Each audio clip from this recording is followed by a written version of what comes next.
Tutal marami tayong nahakot na isda, aba, cook-off na tayo para sa ating next challenge. Ang hamon sa round 2, pasarapan ng ilulutong paksiw na lawlaw.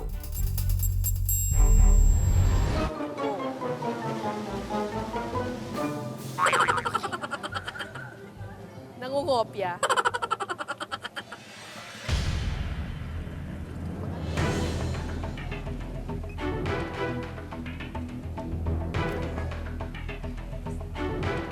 Mukhang masarap naman siya eh. Unang-una, sariwa yung isda. Malambot ang isda. Saka paborito mo to, di ba, Miss Cara? Eh, well, masarap talaga to. Takpan at hayaan itong kumulo. Ang bilis namang kumulo na sa'yo. Hindi kasi tinakpan ko na eh. Pero bakit yung isang side lang yung kumukulo? Saka, Ayan na pala! Oo, Okay na, ayan akin pala. na. Alam mo ba, karami ng mga Pilipino mahilig sa paksiw. Kasi ako Oo. mahilig ako sa paksiw eh. Kasi pag umaga, kahit sabaw lang ng paksiw, dati kahit sabaw lang ng paksiw sa sinangag, napakasarap na. Busog na kami. Alam mo, yung pagluluto kasi sa suka, Oo. ito ay isang kaugalian nating mga Pilipino. Mga Pilipino talaga. Kasi nung sinaunang panahon, wala naman tayong refrigerator. So para ma-preserve natin yung Oo. pagkain, lalagyan natin ng Ng suka. Kasi ang suka nakakapagpatagal ng pagkain. Oo. Yun. Saka nakakapagtanggal ng malansa. Tikman ko nga muna ang aking paksiw.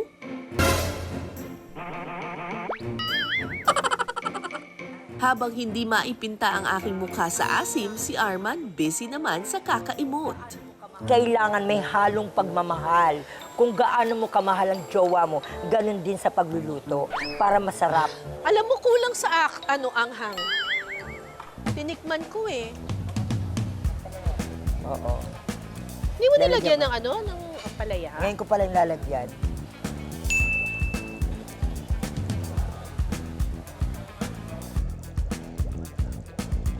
Titikman ko lang Anong lasa?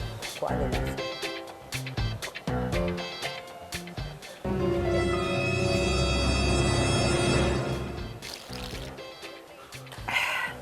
Napakasarap. Masarap na? Masarap eh. Masarap talaga. Kasi maangang-anghang. Timplahan ng patis ayon sa iyong panlasa. Ano lasa? Ang anghang? Alam mo, akala mo lang maanghang kasi ayaw mo nga na maanghang. Pero, Oo.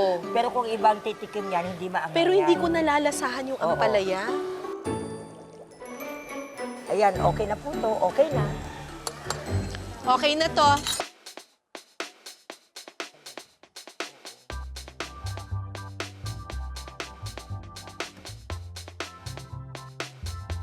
Ilabas na ang kanin. Ilabas lang mainit na kanin at may kasamang sili at patis. Dahil nandito na ang aming paksiw na lawlaw. Pumasa kaya ang aming mga niluto? Ang mga hurado, mga residente at mga nagtatrabaho sa Hulugan Fish Terminal. Ang judging via blind tasting. Ibig sabihin, hindi alam ng mga hurado kung sino ang nagluto ng kada putahe. Yung asin niya at yung anghang. Pa-compliment. Anghang, hindi ko maanghang. Sobra Oo. anghang. Sobrang anghang. Nasobrahan sa anghang. Kayo, sir. Sa akin masarap. Swak ang lasa sa akin. Okay, yung isa naman po. Hindi masyado siya. Parang timplado. Ito timpladong-timplado. Ano naman pong masasabi ninyo dito, Kuya Elmer? Dito ako. Yun eh, smooth ang ng lasa sa akin. Parang may ibang ingredients to eh. May ibang halo. Oh, panghalo. Ito naman si Ate Flora, mas gusto ito. Doon kasi nangingibabaw ang ng lasa ng suka. Dito hindi. Kayo naman, ma'am. Matapang siya sa anghang ng luya. Masarap naman siya pareho. Kaya lang, kung sa panlasa, mas okay ako dito. Okay ako. Masarap. Ayaw niyo po yung matapang sa luya? Okay naman sa akin ng spicy, pero yung asin kasi Iba yung at saka linaw. Iba yung linaw yung ng- anghang, mas ano siya, mas complement siya. Kaysa dito, mas matapang kasi yung anghang nito kaysa sa atin. Lamang na po tayo mga kapuso. Ang score 2-0. Pero okay lang yan, Arman. Makakahabol ka pa.